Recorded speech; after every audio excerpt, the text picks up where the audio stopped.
अस्सलाम वालेकुम प्यारे बच्चों, कैसे हैं सब। उम्मीद है सब ठीक ठाक होंगे और गर्मियों की छुट्टियां खूब इंजॉय कर रहे होंगे। तो प्यारे बच्चों, आज हम जो आपको कहानी सुनाने वाले हैं उस कहानी का नाम है प्यासा कौवा।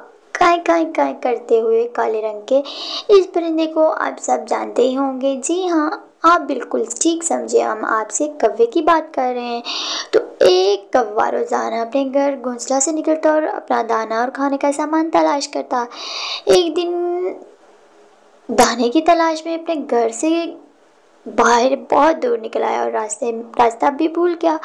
बहुत तलाश किया लेकिन घर ना मिला। आखिरकार थक गया और बहुत सख्त प्यास लगी।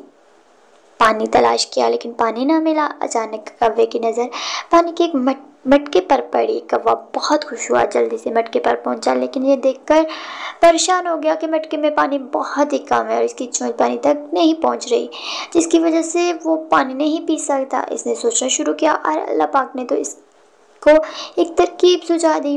वह जल्दी से उड़ा और बहुत सारी कंकरियां जमा की और इनको मटके में डालना शुरू कर दिया। जैसे जैसे कंकरियां मटके में जाती, पानी ऊपर आता चला गया। कौवे ने अब अपनी चोंच मटके में डाली तो वो पानी तक पहुंच गई। कौवा बहुत खुश हुआ, इसने जी भरकर पानी पिया।